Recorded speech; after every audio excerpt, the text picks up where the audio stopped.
Hello, good morning students. हमने जो कल हमारा जो टॉपिक था उसमें हमने बात की थी national income and related aggregate. और नेशनल इनकम और रिलेटेड एग्रीगेट में टू जो कंसेप्ट हमने स्टडी किया था, फर्स्ट था हमारा नेशनल इनकम और सेकंड हमारा था डोमेस्टिक इनकम।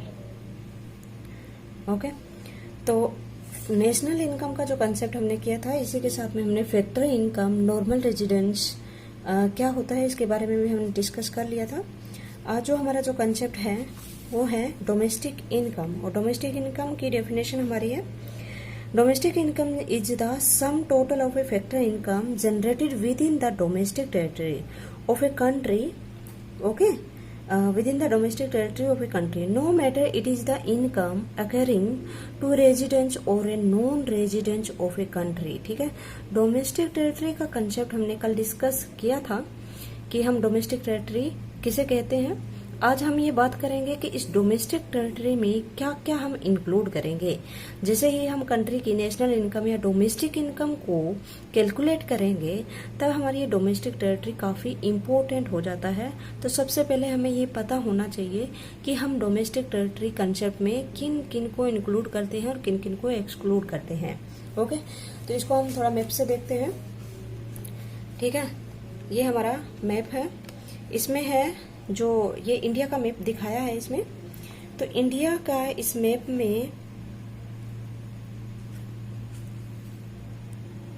ओके, ये हमारा इंडिया का मैप है। इस इंडिया के मैप में ये एक वर्ड है ज्योग्राफिकल टेरिटरी। अब ज्योग्राफिकल कह दो या इसे पॉलिटिकल कह दो, ठीक है।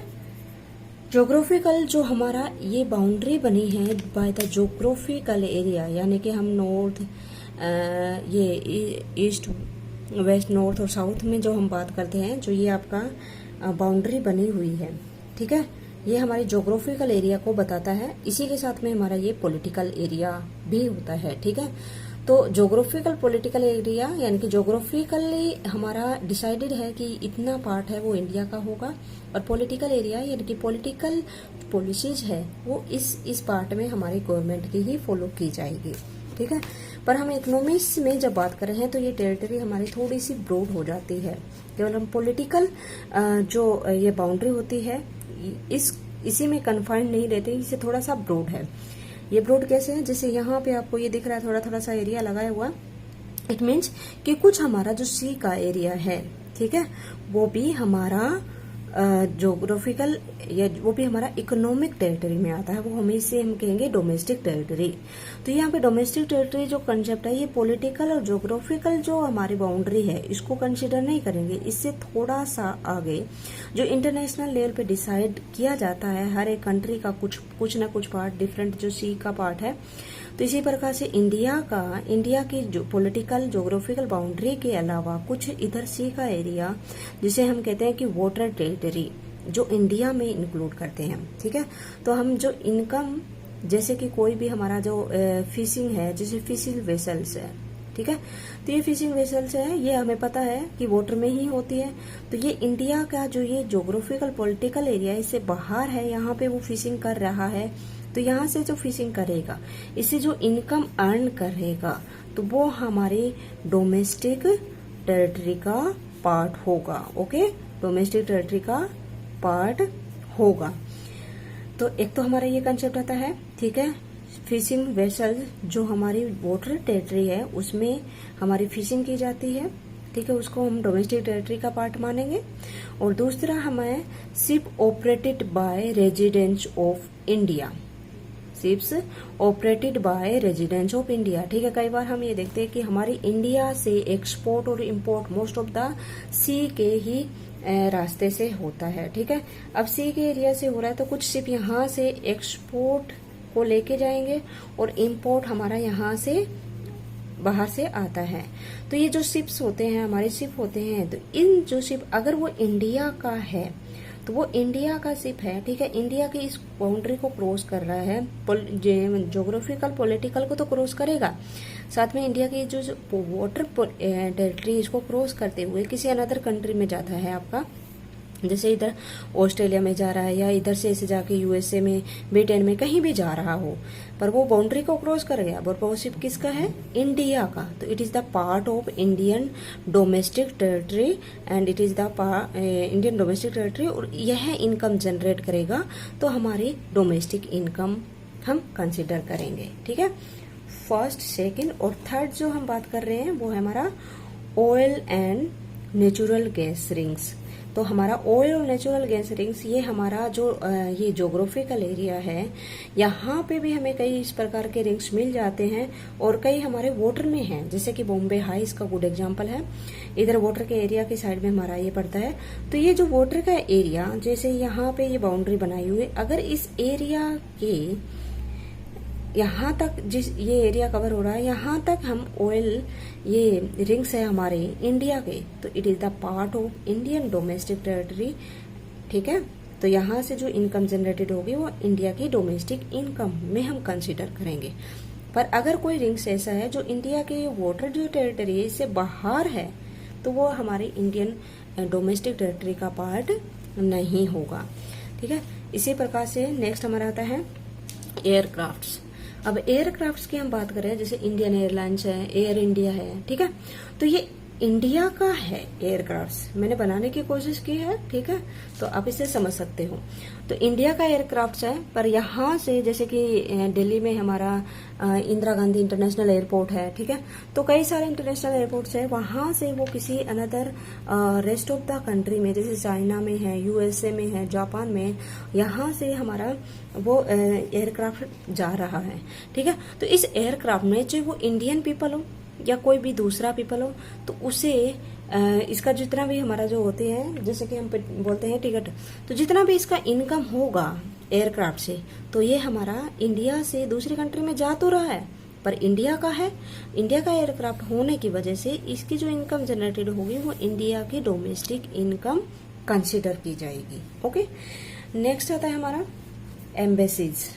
एम्बेसीज क्या होता है? एम्बेसीज हमारे होते हैं एक पॉलिटिकल मिशन होता है, पॉलिटिकल ऑफिस जिसे हम कह सकते हैं, जिस प्रकार से हमारे इंडिया को रिप्रेजेंट करता है रेस्ट ऑफ द वर्ल्ड में, अनदर कंट्री में, जैसे यूएसए है या फिर आपका पाकिस्तान है, चाइना है, हर एक कंट्री में हमारे इंडिया के, अफगानिस्तान है। तो इंडिया का एम्बेसीज हर एक कंट्री में होता है, और ये एम्बेसीज होता है उस कंट्री की कैपिटल में होता है। ठीक है, और ये है एम्बेसी इंडिया को रिप्रेजेंट करता है। यहाँ पे जैसे यूएसए में है इंडिया का, यूएसए की जो हमारी कैपिटल है वॉशिंगटन डीसी, वहां पे इंडिया का एम्बेसी है, इंडियन एमएनसी इसका नाम होता है। तो अगर यूएसए में कोई भी प्रॉब्लम होती है जो इंडियंस को लेके होती है, तो इंडियन पीपल होंगे वो डायरेक्टली तो इंडिया में नहीं आ पाएंगे। ठीक है, इंडियंस होंगे वो डायरेक्टली इंडिया में नहीं आ पाएंगे, तो वो क्या करेंगे, वहां जो एम्बेसीज है उसमें वो जाते हैं और वहां से वो हमारे गवर्नमेंट से कांटेक्ट करते हैं। तो इस जो एम्बेसीज इंडिया में तो नहीं है, ये यूएसए में है, पर it is the part of Indian economy, तो ये इंडिया की डोमेस्टिक टेरिटरी का पार्ट होगा और ये इनकम हमारी डोमेस्टिक इनकम होगी। ओके, तो एम्बेसीज ये काफी इम्पोर्टेंट है। जैसे यूएसए में है, अगर जैसे इसमें कोई टेररिस्ट होता है, वो इस पे अटैक कर देता है, तो इस पे अटैक करना यानी कि इंडिया पे अटैक करना इसे माना जाता है। तो ये एक पार्ट ही है इंडिया का, यूएसए में है पर इंडिया का पार्ट है, इंडिया की डोमेस्टिक टेरिटरी का पार्ट है। यहाँ पे देखो ये एरोप्लेन है, ये एरोप्लेन तो यहाँ से मूव कर रहा है, ये मूव नहीं करेगा, ये पर्टिकुलर एक प्लेस होगा और इस प्लेस पे इंडिया का ही राइट होगा। यूएसए में तो है, यूएसए का नहीं होगा। ये जो लैंड होगी, यहाँ पे आपकी बिल्डिंग होगी, तो ये सारे जो इंडिया का एक्सपेंडिचर यहाँ पे होगा। यहाँ पे जो पीपल काम करेंगे वो इंडियंस होंगे या बाहर के भी पीपल है, फिर भी वो उसकी इनकम होगी, तो वो हमारी डोमेस्टिक इनकम में हम कंसिडर करेंगे। नेक्स्ट है आपका कंसल्टेंट्स।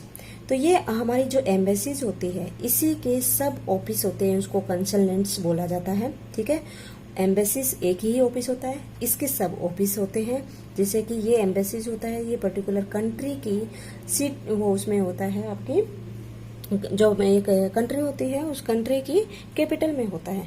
पर जैसे कि वॉशिंगटन डीसी में है हमारा इंडिया का एम्बेसीज, अब इस एम्बेसीज के डिफरेंट ऑफिस हैं पूरी यूएसए में। तो ये भी एक ये पॉलिटिकल मिशन ही है, ठीक है। तो यहाँ से भी जो इनकम जनरेट होगी वो भी हमारी इंडियन इकोनॉमी का ही पार्ट होगा और इंडिया की डोमेस्टिक टेरिटरी में कंसिडर करेंगे और डोमेस्टिक इनकम को कंसिडर करेंगे। इसी प्रकार से मिलिट्री बेस है। तो कई बार हम देख रहे हैं कि हमारे कुछ मिलिट्री ऑफिस होते हैं जो बाहर के कंट्री में हम स्टेब्लिश करते हैं। ये हमारा थोड़ा सा मिलिट्री लेवल पे जो म्यूचुअल रिलेशनशिप होता है अनदर कंट्री के साथ में, इसके लिए किया जाता है और हर एक कंट्री इस प्रकार के करती है, ठीक है।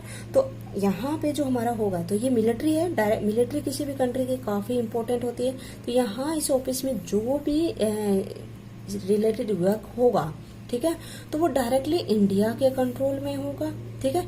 और यहाँ से इनकम जो जनरेट होगी तो वो इंडिया की डोमेस्टिक टेरिटरी का पार्ट माना जाएगा, ठीक है। तो एक बार दोबारा से रिवाइज करते हैं। एक तो हमारा जो एयरक्राफ्ट से इनकम होती है तो it is the part of A domestic territory, ठीक है। मिलिट्री बेस से इनकम तो डोमेस्टिक टेरिटरी। एम्बेसीज होती है, एक प्रकार का ऑफिस होता है जो फॉरेन कंट्री में होता है, इंडिया को रिप्रेजेंट करता है, तो वो भी हमारी डोमेस्टिक टेरिटरी का इनकम होगा। और कंसल्टेंट जो एम्बेसीज की तरह ही होते हैं, सब ऑफिस होते हैं। फिशिंग वेल्स, ठीक है, वेसल्स, ये भी हमारा पार्ट होगा। अगर ये इसमें हमारा जो वाटर टेरिटरी है इंडिया का, उसमें अगर वो फिशर फिशिंग कर रहा है तो oil and natural gas rings अगर वो हमारी वाटर टेरिटरी में एंटर हो रहा है। नेक्स्ट हमारा ship operated by residents of India, ठीक है। तो ये सारे हमारी डोमेस्टिक टेरिटरी के पार्ट होते हैं ज्योग्राफिकल टेरिटरी के अलावा। तो ज्योग्राफिकल टेरिटरी पॉलिटिकल टेरिटरी से थोड़ा सा ब्रॉड कंसेप्ट होता है हमारी डोमेस्टिक टेरिटरी, ठीक है। तो यही जो हमारा कंसेप्ट था।